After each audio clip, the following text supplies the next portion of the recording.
All right, this is Prison Stories 101, to where we try to get the real stories from people that's been in the system, has gotten out and been able to speak about it. If you don't mind, please introduce yourself. Yeah, my name is Ken Ivey, born in Chicago, Illinois, raised in Milwaukee. Got the name Pimpin from the documentary Pimps Up, Hoes Down. Had the privilege of working with everyone in the music industry from 50 to Nelly, Pimp C, Ice-T, Freeway Ricky Ross, a whole host of people. And I'm currently the founder and the chairman of the hip hop fraternity, one of the biggest organizations in hip hop. Now, we always try to understand as far as the who, what, when, why, and where. So let's start with the when. You had to serve time. How much time did you serve and where did you serve it? Well, my first bit I caught, it was in, actually it was in Chicago at the Cook County Jail. I was 14. My brother pushed somebody off the L, and we got attempted murder. We ended up spending three months in the county jail until we ultimately beat the case. Then when I went to Milwaukee, I went back to jail, went to Wells Reformatory School. I called a fraud case. I tried to cash some checks. They hit me up for fraud. Then after that, I kept going back for either pulling fire alarms, stealing different stuff, and eventually I graduated and I started robbing banks and jewelry stores. So my first jewelry store case I caught, I was like 17 and a half.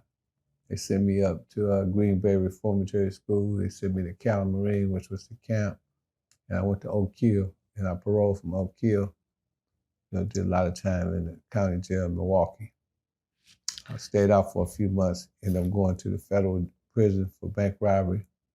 I did about 5.5 years in the feds. I was in Oxford. I was in MCI Memphis. I was in Rochester, El Reno. The feds move you around. What time frame was this, if you don't mind, as far as what? This was all in the early 80s. So like you're talking about from 81 to 90. I did about 10 years, back and forth. All right, as we do these prison stories, before we get into actual stories, we try to understand the psychology of why.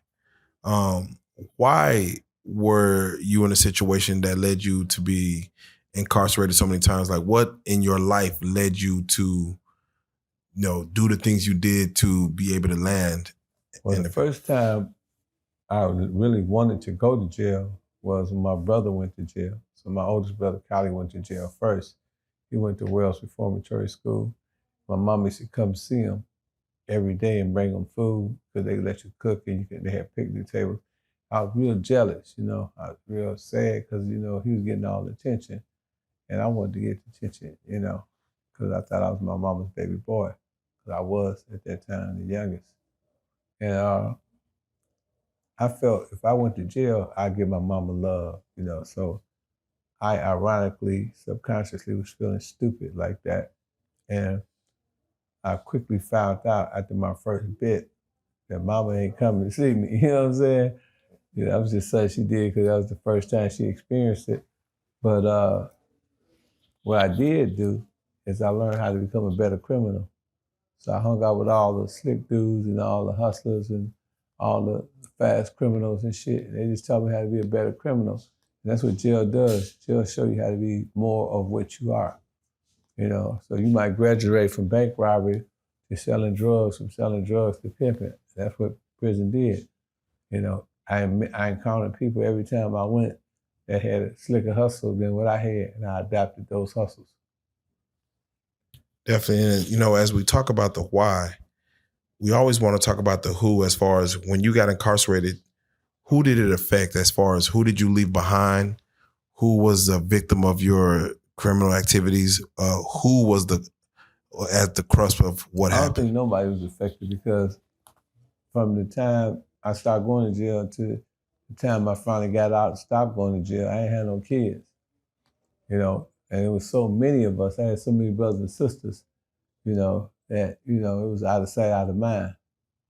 So the only person it really affected was me and my sanity, because I'm realizing that, hey man, this ain't cool, but I couldn't stop because I was addicted to get some money. Your And I don't first, think it affected nobody. we always sit and speak on as far as the stories that happen in prison to what makes us men.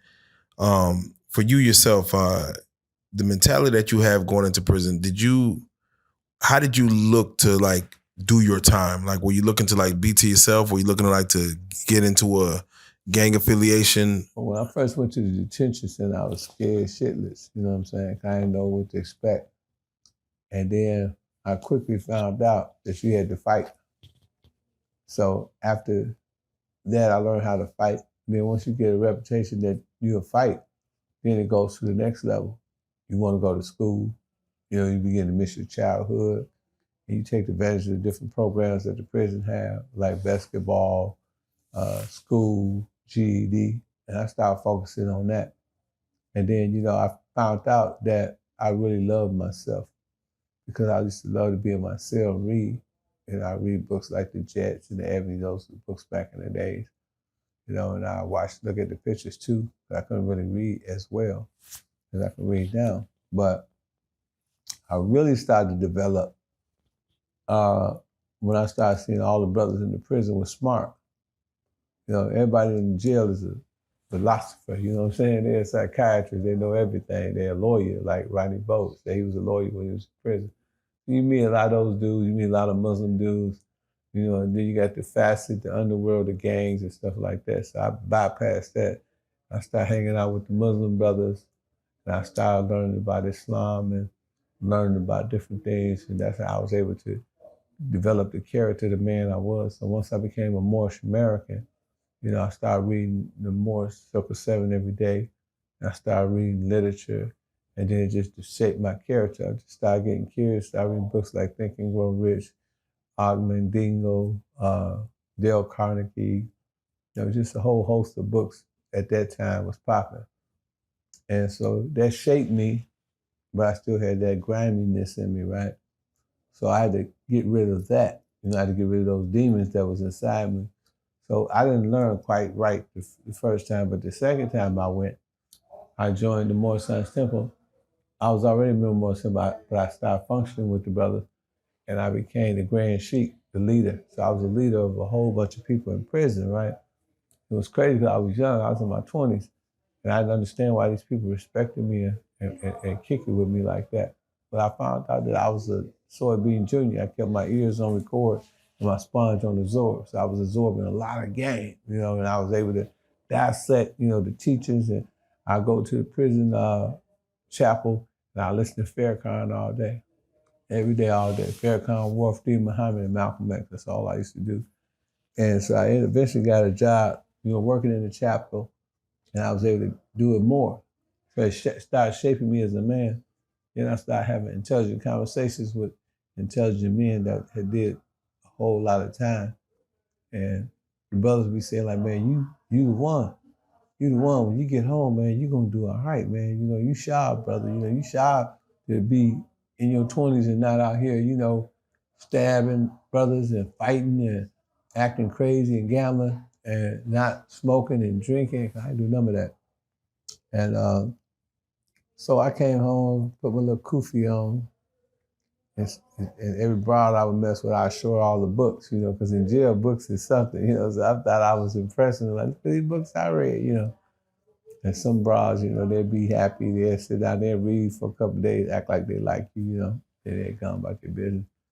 Yeah, so I realized I had to use some of the tactics and leadership skills to run my hood. So my brother and I, we started taking over all that, and we figured out some things, and we made some things happen. Next thing you know, HBO in the city, and we ended up doing Pimps Up, Hoes Down. And because I was so educated, and I read so many business books when I was in there, when I was negotiating for HBO, I said, I need credits for this movie. You know what I'm saying? They gave me credits. And I ended up doing the movie, did over 1 billion streams, and that's how I became the man I am and the businessman I am. Did you ever have while you were incarcerated, like actually gain like a friend in there, like either whether through a cellmate or just somebody that you really just No, I was a grand sheep, so I had a lot of brothers in there that looked up to me. So I kind of was always on point, like Stacey Allen, because everybody wanted to be in that position. It was a coveted position because you control all the commissary. They got like some people call it po box, but we had like a store. So all the brothers would bring the soups and Snickers and all that stuff. And I had control of all of that. And, I had all the brothers, especially the DC brothers who were the gladiators, I had them on standby. So everybody wanted to take my position because I was a young dude, especially the old dudes and the dudes that had long bits. They'd be jacking for my position, trying to maneuver. So I kind of always would read books like The Art of War. I was always the Machiavellian type dude. I was always trying to outplot niggas and out-strategize, So I never had no friends because I wouldn't allow niggas to get that close to me where they can, finesse me. Because every time I let a nigga even get close, come find out he's the agent of provocateur. He with these niggas trying to play me out of my position. And I ain't had no business and I ain't get my mama to come see me. So that was like heaven for me, to be the leader of the organization, they'd be like, go ahead, Sheik. That's what they call me, Grand Sheik. Get you some suits, get you some zoos and wham wham, And they made sure I was taken care of. The brothers took care of me and the brothers would respect me. Brothers come in from other prisons and shit. And we'd sit down, we'd be chilling, and niggas be like, yeah, man, bro, woo, woo, woo, woo. And I was real advanced with the teachers because I was fortunate enough to meet Sister Christina Price Bay, who was Noble Drew Ali's secretary back in the early 20s and the 30s. Right. Bro, I was like 90 years old. This was way back in the 80s. So I was fortunate to have met her, and she taught me a lot of teachers and stuff. So, I think prison shaped me and made me the educated man. Because you look at it like this: if you go to school, right, to get a degree, right, you're gonna spend maybe 3 or 4 hours here and there studying. But when you're in prison, you're studying for 15, 16 hours. So imagine a person wanting to educate himself is studying all that time, how much knowledge he was gaining and how much development. So yeah, prison developed me. I don't know what I'd do if I had to go to prison. I think, man, I love every bit of prison. It made me a better man. They always have these scary stories when, those outsiders watch prison and they hear about men getting violated as far as it being the jungle out there where if you're not, you might be food out there. Did you ever see situations where... Man, my little homie Rodney, man, I don't know if he's still living. He came through there, man. He was solid. He was hard. He rolled with us, man. We'd go to walk the yard every day. And dude came in the yard one day with me and Reggie and Seahorse and all us. He said, man, I think I'm homosexual. We looked at him like, what? And yeah, man, he had got a boyfriend up in there. There's another homie, may rest in peace. I ain't gonna say his name, but one of our little homies, he came in there. He used to rob banks and shit with us. One day I see him, he on the yard, he playing ball, he doing all that.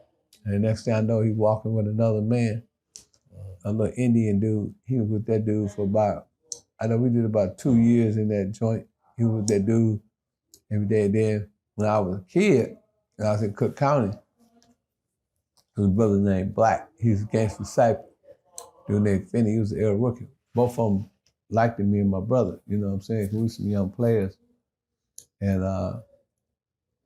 Black controlled the gangster disciples, but it was a dude, he came from Mississippi. Looked just like Michael Jackson. He had some eyelashes that looked like women eyelashes. He looked curl. He was really slim. And so the GD brothers, I don't know if that was against their rules back then, they had him up in the room and they were trying to rape him. I don't know how this dude, man, that dude was small, man, but he got up out that room, some kind of way. So that's the only time I ever seen men get violated or men going to that other side of the world, you know. I mean, if you're a Muslim, right, you can't mess with other men, you know what I'm saying? So, you know, I was blessed to be around strong brothers, you know what I'm saying, who believe in the teachings of the Honorable Noble Ali, and they believe in the Honorable Elijah Muhammad and Wafdi Muhammad, and they were upright men. So we never was around that. But I heard stories of that, you know. I know dudes used to get stabbed. I remember this one dude, he was about 6'9", big old Crip brother out of LA. He was banging this little dude, little slim dude out of some southern town, a country dude. And they got into it, man. And the big homie just stabbed a dude over another man. I'm like, you know, them DC brothers, you know what I'm saying? No disrespect to y'all, but a lot of them brothers, man, they used to shock me, man. They love mess with them punks. You know, that's what they call them in the joint. You know, so yeah, I seen men get violated. I seen a lot of people get killed. You know, over petty gambling. Like one Mexican dude, he's from Colombia, a little older man. He was getting soup. He couldn't speak English, so people give him the little ramen noodle soups and shit. He was getting the store, so he was getting all this stuff, and he got it from the Aryan Brotherhoods. Aryan Brotherhood is like the Ku Klux Klan, that motherfucker. Man, they cut that man everywhere but loose, man. About 9 people stabbed him. You know, I had 2 fights in there. Yeah, but say, did you have any fights yourself? I had 2 fights. You know, I was the Grand Sheik, so of course, you know, I was the leader. Merch was required and respected of me. But the one white dude, we was watching BET. That's when the videos, you know, the videos. Yeah. BET, that's when it first came out. Yeah. So I'm glued to the TV, and you know, it's the only action we got that connected us to the street. The white dude came, he turned to TV. I just jumped up, man. Before I know it, I slapped the white dude. Then I jumped in my little pose, and he didn't do nothing. Then one time, there was this older dude. He was from Chicago. He was a player, and he was, you know, we was hustling and shit together. I was showing him a little move, and he showed me some moves. He became really jealous of me because I was a young dude with game. So he wanted to fight me. So we got to squabbling. They didn't really mount or nothing. I tagged him a couple of times. He was old. Well, he was older than me. He was 45. I was about 21, 22. So I, bam, hit him a couple of times. And then when I was a kid, when I was in Wells, I used to fight all the time. There's one dude, he was from Beloit, Wisconsin. Man, that nigga grabbed me by my motherfucking back, man, and bent my back over. I thought he had broke my back, man. I said, man, I quit. You know what I'm saying? And he dropped me on the floor. You know what I'm saying? And then, but you know, even though I got the most punches, I'll say, you know, that was a tie. You know, I'll give him a tie because he didn't hit me at all.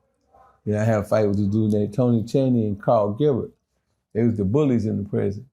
So both of them tried to jump me, and I ended up whooping both of them. And we was taking pool balls because in the reformatory school, they let you have pool ball. So they throwing balls at me, I'm missing them, and I'm throwing balls there, we missing. And man, we throw like about 6 or 7 pool balls, and neither one of us hit each other. But I was aiming for them brothers, man. You know, and they was in the wrong dorm. They come to my dorm to whoop me. And the lady, she was the prison guard. She just stood there and watched. So I was either fight or get stumped. They was coming to hurt me. Then when I went to the Green Bay, I had a box match with one of the little homies and shit, you know, over his partner telling on me. He said his partner went no stitch, so we got into that. Then another dude out of New York, me and him got the gamble. I won all his money. He stabbed me right here with a shank on my chin. But I was whooping him, and I seen blood just dripping on my face. I'm like, this nigga hit hard. Then I looked at his hand, and he had a shank. Thank God, nigga hit me in my heart or hit me in my eyeball, but he caught me slipping. But I knocked him out in the mop room, and What other fight? They're too hard. Oh yeah, I remember this dude. He was real swole, big dude. See, I was so fast back then. He walked up on me, and I was always under the impression in prison you got to hit a nigga first. This nigga was this big. If I hit him twice in the chin, I swear to God, Joker, the man fell like a tree. Pow! That was the best thing ever happened to me. Everybody in the joint was like, this nigga got cold hands, you know. And then I had a little match with a nigga named Zach. So I had a few more little minor scuffles, but you know, my federal bid was the best bid because I only had 2 fights in 5.5 years. So that was good.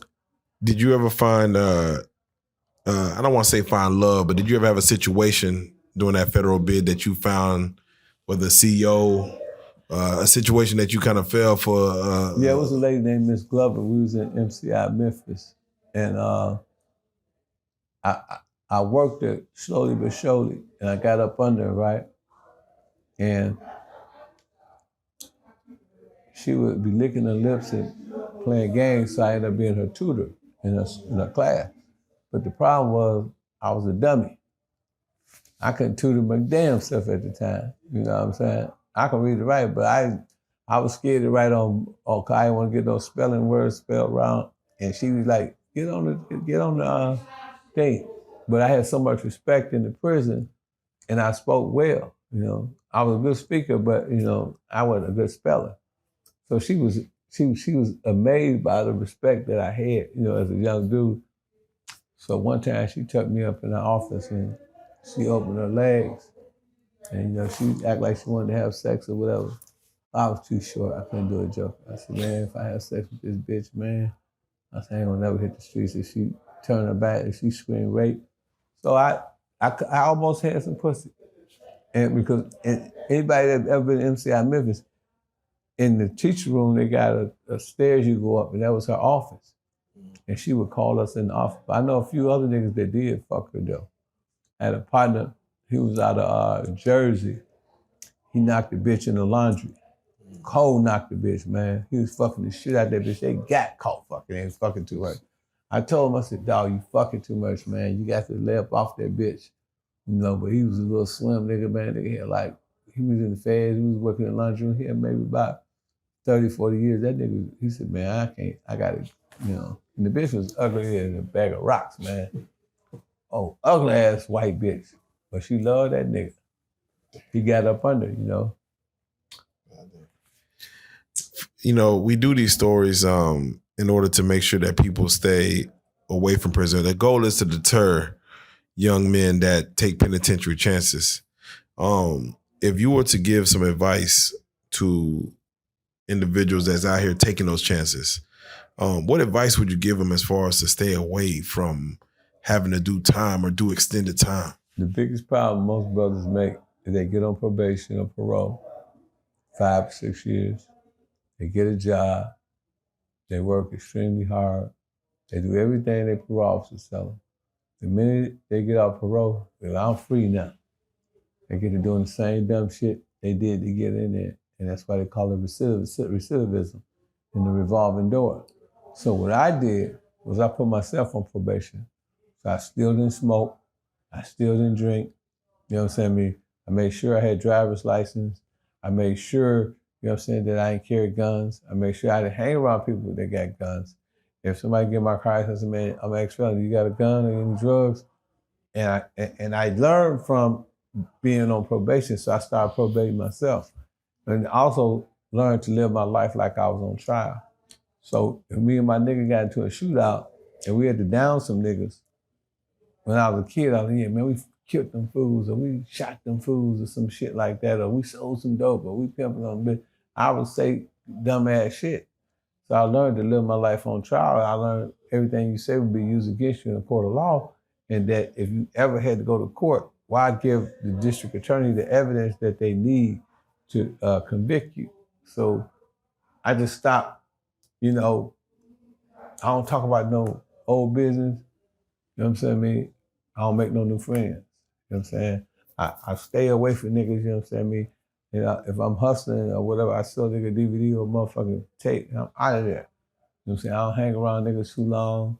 I don't hang around niggas' houses, and that's what you got to do. Because if somebody doing something crazy and they got drugs or guns in the car, they say they hard, they're gonna take the case, but when motherfucker, feel like, man, I might have a chance, they're gonna get the case to Joker probably, self-preservation gonna kick in. He gonna try to say it's yours. Or he gonna try to make them think it's yours, and you gonna feel he can beat the case if they don't know who. Instead of saying, man, I'll take the case. Niggas don't do that. You know what I'm saying? If you tell nigga you pimping and you hustling and you got drugs and shit like that, you know what I'm saying? There's two things you're gonna do. You're gonna get jealous, they're gonna call the police on you or snitch on you. So these are things that you gotta do to stay out of jail. You can't hang around the people that you used to hang around with. You gotta live your life like you're on trial. You don't want no new friends, you don't want to talk about no old business. If a nigga try to come up to you talking about some old hustling shit or some murders or something, you just gotta keep your mouth shut. You gotta always remember that anything you say will be used against you in court of law. And a lot of times niggas don't understand this, Joker, that when they go to the jailhouse or they get down in the county jail, some people don't know nothing. Only thing they know is what you tell them. They can assume that you did something, but you may have not did it, you may have did. That's why they say innocent till found guilty, and they gotta find you guilty beyond a reasonable doubt. So if you ain't gave them nothing, if you ain't talking, if you ain't trying to talk your way out of it, then you might be cool. But I've been out for 36 years now, and how I stay out is following the principles that I just outlined in this conversation. I figure out legitimate ways to get money. The nigga that's driving that 550 Benz, it looks good. And I know you want to drive that 550 Benz. And I know he bought it in 2025. But in 2028, that same Benz will be a slick ass Benz. Because ain't too many people gonna get it. And then you can hustle and get a job, build your credit, and then get it. But that ain't sexy. Don't nobody want to build their credit. Don't nobody want to, get their FICO score up. They don't want to, make sure they get those negative inquiries out. They don't want to use the proper credit utilization. You know what I'm saying? They don't want to get no revolving credit. They don't want to get no starting credit and build it up to a point you can just go get that same car that this fool got off the lot. Wow. And, you can figure out things to do. I sell USBs. I sell cologne. I have cleaning business. I have real estate. Come on. I do all that because I know that I have a certain lifestyle that I like to live. And I know working at McDonald's ain't gonna get it. So if I can sell, I did the math. I said, if I can sell 100 or 200 USBs a month, which I usually do, that's 4 bands. Come on. Okay. And if I can sell at least 20 to 30 bottles of cologne a week, you know what I'm saying? I can make another 2 or 3 bands a month. So now I got 7 bands. Then I got my cleaning business that do really, really well. You know what I'm saying? Then I got my real estate and my rental property. So now I'm generating money like a drug dealer, but I ain't selling drugs. I can't get that car and I can't go buy that $100,000 chain overnight. But what I can do is I can go to my jeweler, put $10,000 down, and then start the process. Next week, give them $5,000, and get it slowly but surely. And that's what you got to do when you're an ex-convict. You got to move different. You got to be delayed gratification. You can't be instant or microwave. A lot of niggas is microwave because they ain't never been to jail. Come on. If you got a bit, you had a bit under your belt, you got to definitely be delayed gratification. You got to do shit now and benefit from it later. There you go, man. It sounds like what you're saying is when you do the time, it's best to do it by yourself. Don't have too many friends. Don't be talking too much. Really just as best you can, do it by yourself. Well, you ain't going to tell on yourself. There you go. And the only person that ever has a chance, if you said dude got locked up, he did 30 years and he was for wrongly conviction. Yeah. They don't never talk about the dudes that got out and they was guilty. Right, guilty as hell. Yeah, you know what I'm saying? And it's too sad because the law is fickle. Yes. Most of the dudes that get wrongly convictions, they confess under pressure. because the district attorney or the detective saying, listen, Joker, Scared the hell out of him. your wife is waiting for you to come home. Your kids want you to put them in the bed. All you gotta do is tell us what happened, and I promise you, we're gonna talk to the judge and we're gonna get you out of here. We just want you to tell them what happened. And niggas be like, man, I ain't do it. All I know, man, is my homie pulled up in a car, I jumped out the car and I went the other way. You just implicated yourself. Come on. So dudes get convicted and they wonder why, because the rule is don't talk to nothing but your lawyer. Come on. You know, and if you didn't do nothing, you know what I'm saying, don't think about going home. Think about sitting it out. Come on. You know what I'm saying? A lot of dudes want to beat, talk their way out. So you can't talk your way out. Man, these people are just like when you ask Rodney Bowe about R. Kelly, he said that Gayle King is a professional psychiatrist and she's professional in getting information out. That's what the district attorney and the detectives are too. Man, you go to bed, you got to sleep at least 8 to 10 hours a day. They go to sleep for 8 hours, wake up and go to second shift. The next one go to sleep for 8 hours, wake up and go to third shift. The next one wake up and go to first shift. So when they talking to you, these are able-bodied men, well-rested with a cup of coffee, and the only thing is to break you. Come on. And you fatigue, man. You ain't gonna last. Yeah, go to your cell, man.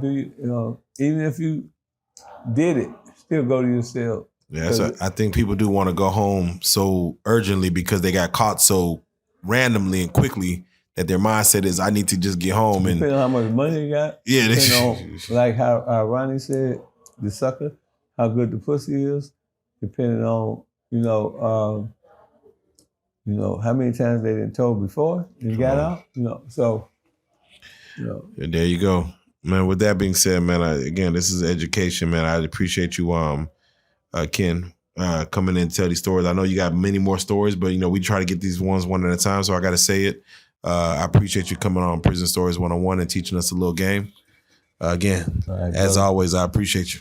Hey, man, y'all keep your head up, man, and one day y'all gonna come home, man. And if you're out there doing the wrong things, man, hey, man, listen, man. It's 365 alligators out there. You can step on each and every one of them. As long as they ate and they ain't hungry, they're not gonna bite you. All it takes is one alligator to snatch you and pull you in that swamp. All it takes is one police officer out of 365 days to decide to pull you over for a tail light, or be driving past and see you committing that crime, or a detective to sit outside and watch you selling dope and got the scope and everything and cameras and stuff like that, and you'll be spending almost 10 to 15 years in prison, and all it took was one day out of 365 days to catch you. Come on. There you go, man. With that being said, Prison Stories 101. Pimpin' Ken, appreciate you. Appreciate y'all.